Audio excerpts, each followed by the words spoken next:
ये तुम्हारा शरीर आज छाती फुला के चलते हो, कल ये नष्ट होने वाला है। बड़ी बड़ी आदि व्याधियां इस शरीर को नष्ट कर देंगी। जैसे देखा जाए पापात्मा पुरुष किसी रोग से ग्रसित नहीं है, बड़ा स्वस्थ दिखाई दे रहा है, बहुत ही अनुकूलताएं छा रही हैं, ये उसको नष्ट करने का जाल है। अगर उससे दुख मिलता तो उसको पश्चाताप होता कि मैं पाप कर रहा हूं, मैं बचूं। नहीं, पुण्य नष्ट हो रहे हैं क्योंकि उसको भयानक दंड मिलना है। अब पुण्य का प्रताप चल रहा है और पापाचरण कर, वो पुण्य नष्ट हुए, ये पापाचरण और पूर्व पापाचरण सर्वस्व नाश कर देंगे। और आप लोग संसार में उदाहरण देख लीजिए, हां, सर्वस्व नाश हो गया, वंश का वंश नष्ट हो जाता है। खूब झूम रही थी, फिर धूल धूसरित हो गए। पाप किसी को बख्शता नहीं है। ऐसा ना देखो कि वो पाप कर रहा है, उसको कोई जुकाम बुखार नहीं, कोई उसके ऊपर बाधा नहीं, बड़ा सुखपूर्वक। हां, वो सुख जो भोग रहा है, बहुत जल्दी दुख भोगवाना है उसको, क्योंकि उसके पुण्य नष्ट हो जाए।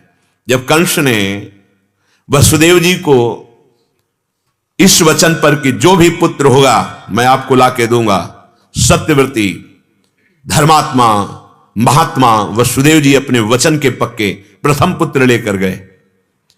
कंस ने देख करके द्रवित हो गया और कहा, आपके सत्य से मैं प्रभावित हूं, आप इस पुत्र को ले जाइए, मेरी मारने की इच्छा नहीं है, मैं 8वें पुत्र को मारूंगा, तुम 8वें पुत्र को जरूर ले आना। नारद जी उनके जाने के बाद तुरंत आए, विचार किया, अगर ये ऐसे द्रवित होगा तो भगवान के अवतार में बाधा पड़ जाएगी। बताया कि कौन सा 8वां हो सकता है, कमल की पंखुड़ी ली, अष्ट कमल दल, और कहा यह भी 8वां हो सकता है, यह भी 8वां हो सकता है, यह भी 8वां हो सकता है, यह भी 8वां हो सकता है। कई रहस्य होते हैं। वो जो बालक आए हुए थे उनको बहुत जल्दी मुक्त करना था। जैसे माता गंगा ने 8 वसुओं में 7 वसुओं को मुक्त कर दिया, प्रकट होते ही गंगा जी में डाल दिया।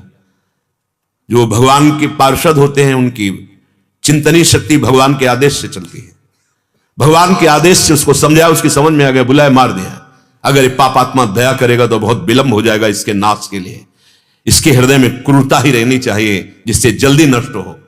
ऐसे ही दैवी विधान उसको पुण्य का संयोग दे देता है और वो पाप करता हुआ सम्मान को प्राप्त होता है। ऐसा लगता है बड़ी समृद्धशाली है, कोई रोग नहीं, कोई परेशानी नहीं। नहीं नहीं नहीं, चूक मत करो, वो तुम्हारा आदर्श नहीं है, उसका सर्वनाश होना है। बड़े बड़े महात्माओं को देखा जाता है भयानक पीड़ाओं से युक्त हैं। आपको लगेगा क्या भजन और धर्म का यही फल है? नहीं नहीं नहीं, वो आदर्श हैं, वो सुख दुख को समान भाव से सहते हुए परम सच्चिदानंद सुख को प्राप्त हो रहे हैं। उनके सारे अशुभ नष्ट हो रहे हैं। प्रणाम नमस्कार करने वाले, दर्शन करने वाले, संभाषण करने वाले, शरीर का पोषण करने वाले समस्त भजन के अधिकारी बनते हैं और वो शुभ अशुभ दोनों का नाश करके परम पद में। ये ऐसी बुद्धि का आश्रय मत लो कि अधर्म करने वाले बड़े सुखी हैं। तुम्हारा शरीर सैकड़ों आदि व्याधियों से ग्रसित है और सबसे बड़ा रोग कामादि दाहाकुलम, ये काम हृदय को जलाता रहता है जब तक भगवान का भजन परिपक्व नहीं हो जाता। भजन होता है पर परिपक्व नहीं होता, तब तक इनका आक्रमण होता रहता है। साधक सावधान। देहम तिष्ठतु यातु वा, ये अभी रहे या अभी छूट जाए क्या फर्क पड़ता है। हम राधा राधा बोल रहे हैं, अच्छे आचरण से चल रहे हैं, हमें अभी भगवत प्राप्ति हो जाएगी। आप समझिए, भगवत प्राप्ति कोई समय सीमा में नहीं है। भगवत प्राप्ति आपका चिंतन, आपका आश्रय, आपका समर्पण। अभी तो अभी, बिगड़ी जन्म अनेक की, अब ही सुधरे आज। पर हम समेट नहीं पा रहे। जितना समेट पाने में समय लगेगा उतनी भगवत प्राप्ति विलंब है। यदि ऐसा कर सके तो गोस्वामी जी कह रहे हैं अब ही सुधरे आज, अभी आप भगवत प्राप्त हो जाएंगे। प्रभु से अपना संबंधार्थ भाव, एक नाम त्रैलोक ही तारे, जो न ले सो जन्म ही हारे। एक बार जिन नाम ली हित सो होए अति दीन, आर्त भाव से तन्मय होकर राधा। बस इसी के लिए तो भजन कर रहे हैं कि वो भाव आ जाए, जो एक बार जिन नाम ली हित सो होए अति दीन, ताको संग न छाणहि दर्शन, ताको संग न छाणहि ध्रुव अपनो करिलीन। ये हृदयेश्वर को समर्पित हो गया तो अभी प्राण निकल जाए क्या फर्क पड़ता है। और अगर प्रभु से विमुख हैं तो तुम 100 वर्ष जियो, 125 वर्ष जियो, क्या फर्क पड़ता है? केवल जीवन व्यतीत कर रहे हो। ये शरीर रहे या ना रहे, तुम इस बात को पकड़ लो कि अब जितनी श्वासें हैं ये हरिश शरणम, ये भगवत चरणारविंद में व्यतीत होंगी, तो आनंद को प्राप्त हो जाओगे। कह रहे हैं देहम तिष्ठत यात वा हरि रसई त्वम नंद वृंदावने। ये तुम्हारे अंदर निष्ठा कैसे आएगी कि आज से मैं नियम लेता हूं, मैं प्रभु का हूं और अब जितनी श्वासें हैं प्रभु का भजन करूंगा। बोले वृंदावन आ जाओ। वृंदावन तुम्हें रसिकों का संग प्रदान करेगा और रसिक संग सुखकारी, वो तुम्हारे हृदय में निष्ठा पैदा कर देंगे। ये सामर्थ्य रसिक महापुरुषों में होती है। अनेक जन्मों की जो बिगड़ी वृत्तियां हैं, कुछ क्षण के सत्संग में इतना पावर है कि आपके अंदर आने लगेगा, आज से नहीं करूंगा, अब नहीं करूंगा और अब मैं सतमार्ग में चलूंगा।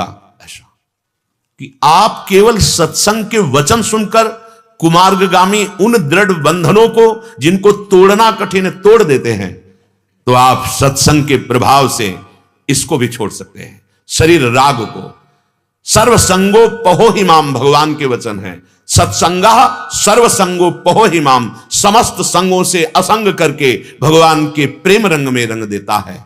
श्रीपाद कह रहे श्रीधाम वृंदावन का आश्रय ले लो। श्रीधाम वृंदावन तुम्हें भगवत प्रेमी महात्माओं से मिला देगा और उनके संग से ऐसा रंग चढ़ेगा कि आपके जीवन का जो परम लक्ष्य है वो आपके हृदय में प्रकाशित हो जाएगा।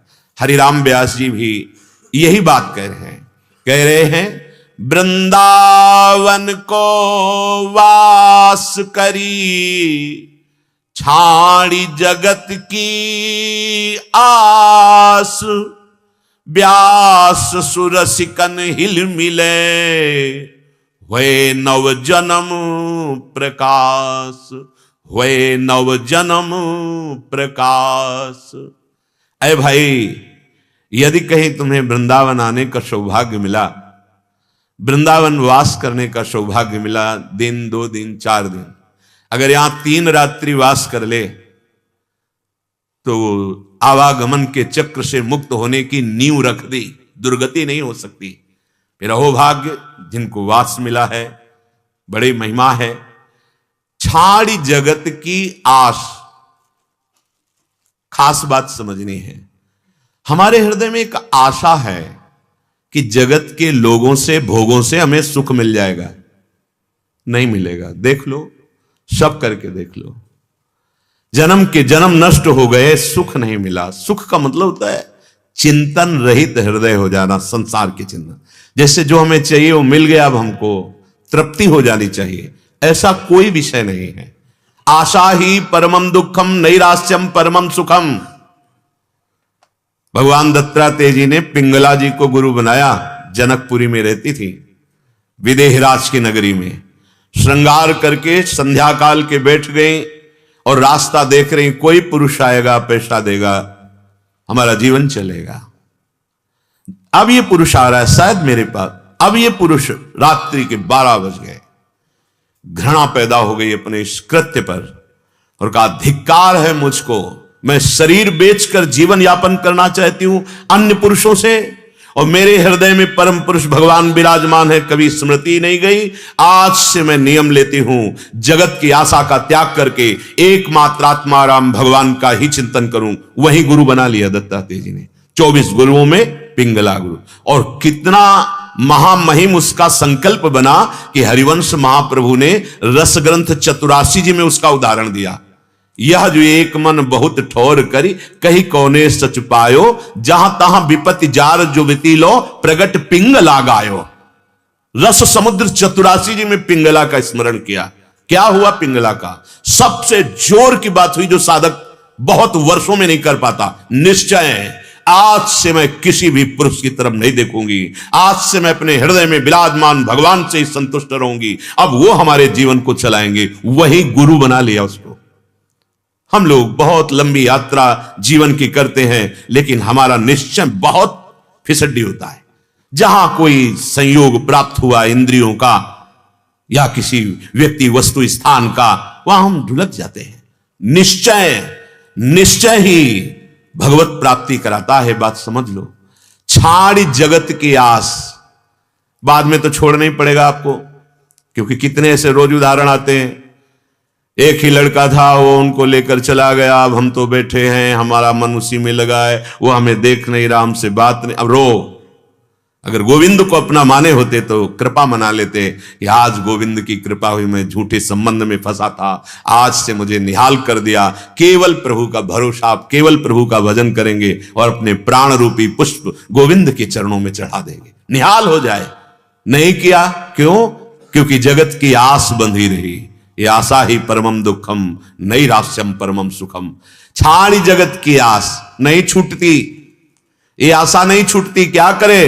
तो ब्यास सुर सिकन हिल मिले, हुए नव जन्म प्रकाश। तुम्हारा नया जन्म हो जाएगा यदि किसी रसिक महापुरुष से अपना हृदय मिला दो। हिल मिल, ऐसा नहीं होता है। हमारे अनुकूल तो गुरुदेव भगवान, हमारे प्रतिकूल तो बहुत चढ़ गई, हम नहीं मानते। क्यों? अनुकूलता को गुरु माना है, अपने मन की अनुकूलता को गुरु माना है। ये वही मन है जो दुर्गति करा रहा है। बहुत विचित्र है। हमारे अंदर ऐसी ऐसी भावनाएं बैठी हुई है जो हम लाभ नहीं ले पाते हैं। उन भावनाओं को देखो, शुरुआत यहीं से की थी। अपने हृदय को देखो और उन दोषों को निकालो। दोषों को निकालने के लिए आए हो। ईर्ष्या, द्वेष, ये सब अपना मार्ग नहीं है। अपने को सब में प्रभु देखकर नमन। हमें जो बात देखने से जलन होती, परेशान, हम कभी देखेंगे ही नहीं, ऐसे रखेंगे। हम अपने हृदय को पावन करने वाली बात ही नहीं सोचते। रसिकों से अपने हृदय को मिला दो। हृदय को, अब जोई कहें करें हम सोई, आयस लिए चले निज दासी।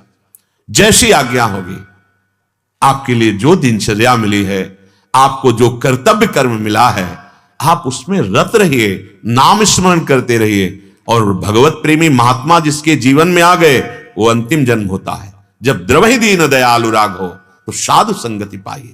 अगर साधु संगति मिल गई तो समझ लो कि भगवान हमें इस संसार समुद्र से मुक्त करना चाहते हैं। इसलिए मेरे अंदर श्रद्धा प्रकट की और यह अवसर प्रदान किया।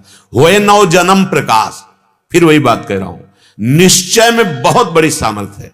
एक चोर था, वो किसी धनी मानी के यहां से चोरी करके भागा, तो उसके अंग रक्षक पीछे लगे, जो ग्रह की रक्षा करने वाले और उसके शरीर रक्षा करने वाले बड़ा धनी मानी पुरुष था। वो भागे तो विचार किया कि अब पीछे लग गए हैं तो मैं पकड़ा जाऊंगा। तो जो चोरी की थी तो इधर उधर फेंक दिया। और श्री चतुर्भुजदास जी, महाप्रभु बंचंद जी के शिष्य, हरिवंश महाप्रभु के पुत्र बंचंद जी के, बड़ी ऊंची स्थिति के महात्मा थे, प्रियालाल के अनुराग में। वो बहुत सैकड़ों संतों की मंडली लेकर जगत उद्धार के लिए भ्रमण करते थे। तो वहां भगवत चर्चा कर रहे थे। अब वो जाकर चुपचाप सब श्रोताओं के बीच में बैठ गया। तो उन कर्मचारियों ने विचार किया कि यहां तो भक्त बैठे हैं, चोर काहे को बैठेगा। वो और दूसरी दिशाओं में ढूंढने लगे। उस समय चर्चा चल रही थी कि जो भगवत प्रेमी महात्मा की शरणागति स्वीकार करके प्रियालाल के नाम मंत्र में चित्त को लगाता है, उसका नया जन्म हो जाता है, उसके सारे पाप नष्ट हो जाते हैं। यदि पुनः ना करे तो अब लो नशानी अब ना नशे। इतनी बात वो सुन पाया। सत्संग हो रहा था, सब फिर जब चले गए सत्संग के बाद तो पास पहुंचा, महाराज क्या यह सत्य विषय है कि यदि दीक्षा ले ली जाए और ऐसी गलती दोबारा ना की जाए तो सारे पाप नष्ट हो जाते हैं? हां, नया जन्म हो जाता है, उसके सारे पाप। महाराज मैं चोर हूं, बहुत चोरी की है और चोरी करने में हिंसा भी की है, हत्याएं भी की है, महापापी हूं।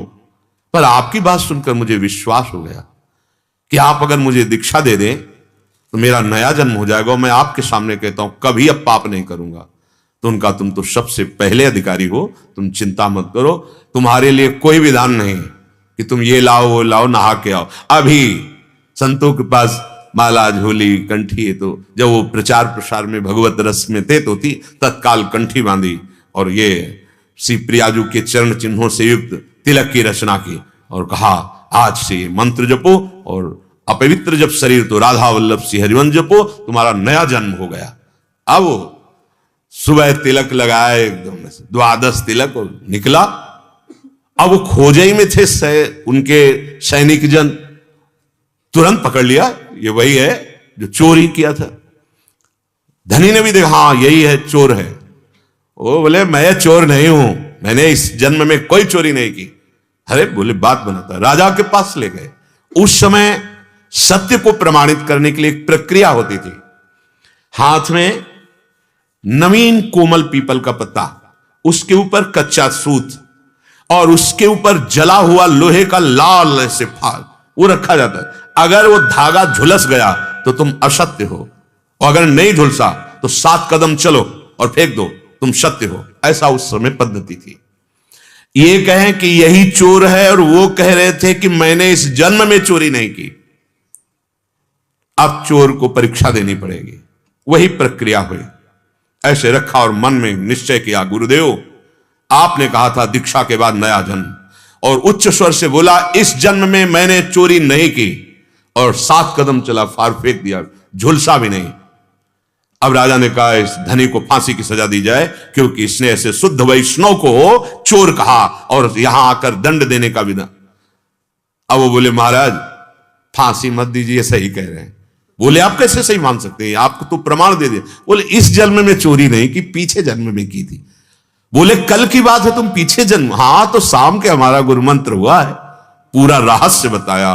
तो देखो निश्चय का कोई अन्य अनुष्ठान नहीं, गुरु का वर्ण किया और निश्चय किया कि जो गुरुदेव कह रहे वो सत्य है, तो प्रमाणित कर दिया कि सत्य है, सारे पाप नष्ट हो जाते हैं। व्यास सु रसिकन हिल मिले। गुरुदेव मां की तरह होते हैं, जैसे छोटे छोटे बच्चे ना एक दूसरे से ईर्ष्या राग द्वेष से, बचाओ इनको, किसी तरह बचाओ। राग द्वेष ईर्ष्या ये इतने बड़े शत्रु हैं कि सारे सुकृत का नाश कर देते हैं। परिणाम क्या होता है, आराध्य देव गुरुदेव से विश्वास नहीं रह जाता। नहीं नहीं ये उनको ज्यादा आदर देते हैं, वो उनको ज्यादा, ऐसा नहीं है। मां के अगर 4 पुत्र हैं 8 पुत्र हैं, वो सबको बराबर प्यार करती। हां तुम्हारी दृष्टि में लगेगा मां में पक्षपात, मां के हृदय में ऐसा नहीं। तो अनंत करुणा वरुणालय प्रभु को जिसने अपने हृदय में धारण कर लिया है, वो कहीं किसी से कम ज्यादा थोड़ी, वो तो समदर्शी होते हैं। हां अधिकार अनुसार व्यवहार करते दिखाई देंगे, लेकिन उनमें पक्षपात नहीं, सबके समान भाव, सबका समान कल्याण हो, ऐसा भाव होता है। रसिकंसु हिलमिली, हमारा हृदय मिल जाए। एक बार हितधाम में थे तो कोई सत्संग दूसरे के मोबाइल में डालना था, तो दूसरा वो जो कर उनका ब्लूटूथ सिस्टम, उस समय जो हितधाम में थे उनका, तुम अपना को, हम सुन रहे थे देख रहे थे चिंतनीय विषय, हाँ उनका ये सिस्टम, शायद ऐसा ही सिस्टम गुरु शिष्य का होता है।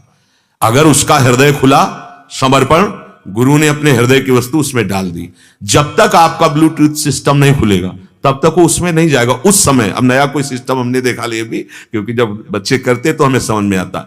अगर आपका हृदय गुरु के प्रति समर्पित है, खुला हृदय, मोह कपट छल छिद्र न भावा, मान रहित संपूर्णता भाव, जैसे लौकिकता में अपनी मां से कोई प्यार करता है सहृदय, ऐसे अपने गुरुदेव से, मेरे जीवन धन, मेरे प्राण धन, गुरु की वस्तु अपने आप आपके हृदय में आ जाएगी। जैसे नाभाजी के हृदय में अग्रदेवाचार्य जी की वस्तु सकिल गई। गुरु शिष्य का संबंध ये एक हृदय वाला होता है। देखने में 2 तन दिखाई देते हैं, शिष्य और गुरु।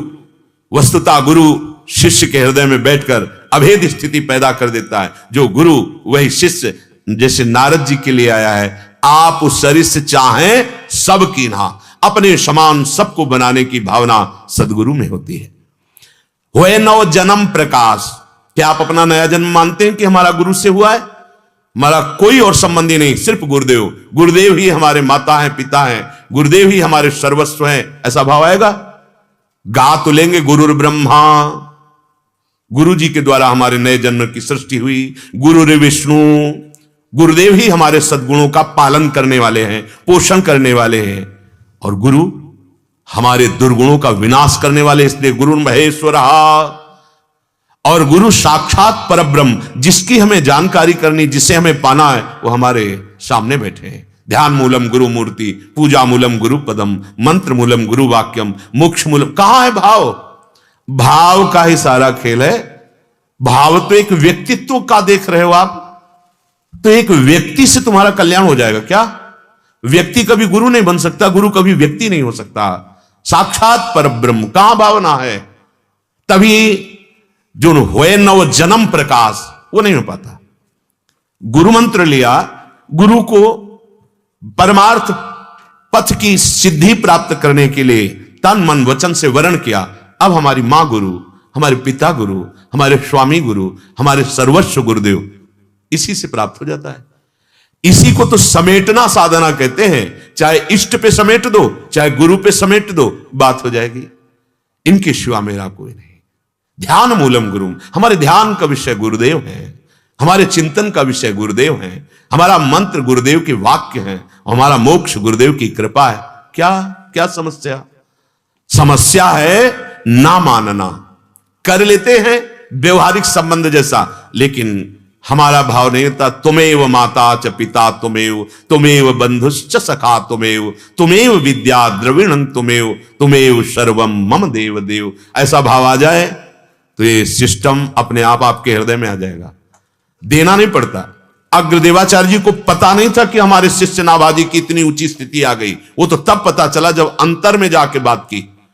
गुरु को भी नहीं पता कि हमारे शिष्य क्यों इतना भाव समर्पित हृदय से अपने आप सकिल गई वस्तु वहां पहुंच जागृत हो गई। व्यास इसीलिए आगे का दोहा कह रहे, बहुत अखंड विद्वान और परम रस में डूबे हुए और सूक्ष्मता में विशाखा सखी के अंश से प्रकट हुए हरिराम व्यास जी।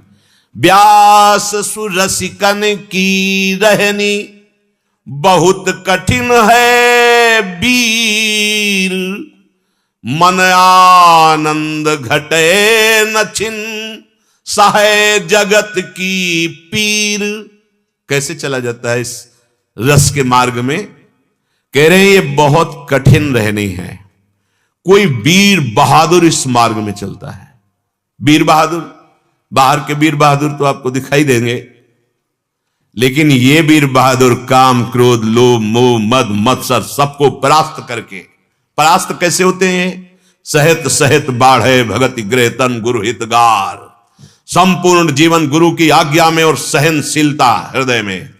तितिक्षवा, महान सहनशील, हर परिस्थिति को सहकर कोई जान न पाया और निकल गए, उसे कहते हैं वीर बहादुर। बड़ो ही कठिन है भजन ढिग डरिबो। नागरीदास जी, बड़ा कठिन है भजन मार्ग में चलना। क्यों? इतनी विपरीतता आती है कि वहीं वो टूट जाता है। वो जिसको रसिकों का संग नहीं, अगर सत्संग मिल रहा है, शुद्ध, शुद्ध और अशुद्ध भी सत्संग होता है। हां, यदि हम कामना रख करके गा तो भगवत यश रहे हैं, लेकिन कामना धन की है, मान की है, सम्मान की है, तो असर नहीं होगा। चौथी भगत मम गुनगन करे कपट तज गान, ये कपट है, प्रभाव नहीं पड़ेगा। अगर शुद्ध हृदय से सबका मंगल हो, मेरे प्रभु सब रूपों में है, सब निर्दोष हो, सब स्वस्थ हो, सब सुख शांति को प्राप्त हो, तो एक एक वचन तीर की तरह तुम्हारे अंदर चुभेगा और तुम्हें उठाकर दलदल से, मोह दलदल से, वासनाओं के दलदल से सतमार्ग के प्रकाश में खड़ा कर देगा। बड़ा कठिन है रसिक मार्ग पे चलना, बहुत कठिन है। देह सजाना, देह का मान प्राप्त करना, देह के भोग प्राप्त करना, गान करना सच्चिदानंद का हो सकता है ऐसा, लेकिन देह राग त्याग करना, मान का मिटिया मेट कर देना, सब विकारों पर विजय प्राप्त करके लाडली लाल के अनुराग में, यह बहुत कठिन बात है। इस मार्ग में चलने वाला उपासक ध्यान दे। व्यास सुर रसिकन की रहनी बहुत कठिन है वीर, मन आनंद घटे नहीं और साहे जगत की पीर। कोई तुम्हारा उपहास करेगा, कोई निंदा करेगा, कोई कुछ, सहना है। जब सह जाओगे तो घड़ा मजबूत हो जाएगा, उसमें प्रेम रखने लायक हो जाएगा। जैसे कच्ची माटी का घड़ा पहले सूर्य के ताप में तपाया जाता है, इतने में भी वो रस रखने लायक नहीं हुआ, फिर जलते हुए आवे के बीच में रखा जाता है, और जब पक जाता है तब कुछ भी द्रवित पदार्थ रखो, अब वो फैलेगा नहीं। अगर कच्चा घड़ा हो तो एक चुल्लू पानी डाल दो, फैल जाएगा। कच्चा घड़ा है अपने लोग, जरा सा विकार आया, प्रतिकूलता ही फैल गए। क्यों? क्योंकि तपाया नहीं गया। ये भगवान क्यों अपने भक्तों को प्रतिकूलता देते हैं, आवे में रख के तपाते हैं? क्यों? क्योंकि महाआनंद आना है। यहां तो थोड़ा सा सुख मिल गया तो देखो कैसे फूले डोल रहे हैं, और दुख मिला तो जीवन ही से निराश हो गए। हाँ, कितने से बात करते तो लगता क्या तुम्हारी बुद्धि है। अरे ये जीवन निराश होने के लिए नहीं मिला, निराश को निराश करने के लिए मिला है। अविनाशी हो, निराशा भी निराश हो जाए उपाय करते करते तुम्हारे ऊपर, लेकिन तुम्हारे अंदर निराशा का प्रभाव नहीं, निराश खुद निराश होकर लौट जाए, भय खुद भयभीत हो जाए, तुम ऐसे हो। पर अपने को भूल करके आप संसार शरीर को अपना मान करके इसीलिए इस दुर्दशा को प्राप्त हो। मन आनंद घटे नहीं, सहे जगत की पीर। फिर बढ़ते बढ़ते वो मार्ग प्रकाशित हो जाता है जहां आनंद ही आनंद है, दुख का लेश नहीं है। व्यास रसिकता सो कहे, काटे माया फंद। हरिजन सो हिल मिल रहे, कबहु न व्यापे द्वंद। रसिक कौन? जिसके संग से ही माया मोह का नाश हो जाए। ये अनायास बिना प्रयास के जिस माया को छोड़ना बड़ा कठिन है, रसिक संग से हो जाएगा। आपको पता चला कैसे जीवन हमारा कहां से कहां पहुंच गया? यह है रसिक शेखर हरिवंश चंद्र जी की कृपा, ये रसिक शेखर गुरुदेव की कृपा। उसे रसिक कहते हैं जो मैं मोर तोर तय, जहां तक दृष्टि जाए समस्त आसक्तियों का नाश स्वयं कर ले, और जो संग में आवे काटे माया फंद, उसके माया का नाश कर दे। और चार भगवत प्रेमी जब मिले तो प्रिया प्रीतम की चर्चा, भगवत चर्चा, ऐसा बहुत कम देखने को मिलता है। जहां चार बैठे, खान पान की चर्चा, देह की चर्चा, बड़ा विचित्र है। हरिजन सो हिल मिल रहे, कैसे हिला मिला जाता है? बोधयंता परस्परम कथयंत च माम नित्यम तुष्यंत च रमंत च। भगवत तत्व की चर्चा, भगवत प्रेम की चर्चा, चार मिले, अश्रु प्रवाह, रोमांच, और दिन भर याद रहे कि आज किसी साधु का संग हुआ। बकवास, व्यर्थ प्रपंच की बातें बिल्कुल नहीं। अगर आप इसी जन्म में भगवत मार्ग में चलना चाहते तो इसका विस्मरण करना है। ये सब हमारा आधार कार्ड श्यामा श्याम है, हमारा जीवन श्यामा श्याम है, हमारी इज्जत श्यामा श्याम है, हमारा जन्म श्यामा श्याम, हमारा मरण उनके चरणों में, हमारा अस्तित्व नहीं है। कबहु न व्यापत द्वंद, फिर कोई द्वंद स्पर्श नहीं कर सकता, क्योंकि आप द्वंद्वातीत थे, हैं, रहेंगे। समझो अपने आप को, आप जैसा कोई शक्तिशाली और धनी नहीं है। आप आनंद के धनी हैं, आप भगवत शक्तियों के अंश हैं। जितनी शक्तियां प्रभु के पास, वही सब अंश रूप में आप में है। जो चाहो आप जागृत कर लो, लेकिन आप जागृत कर रहे हो काम को, क्रोध को, लोभ को, वही आपके हृदय को पीड़ा पहुंचा रहे हैं। व्यास कठिन कलिकाल है, नाम रूप अवगाही। रसिकन से तजयंतरो, नर्तन हीरा पाई। हरिराम व्यास जी कह रहे कलिकाल है, ज्यादा बुद्धिमान मत बनो, नाम जप करो और भगवान की सेवा करो। देखो ऐसे शब्दों से बचो जो भगवान की सेवा का निरादर करते हैं। ऐसा न समझना कि निराकार की आराधना उस विषय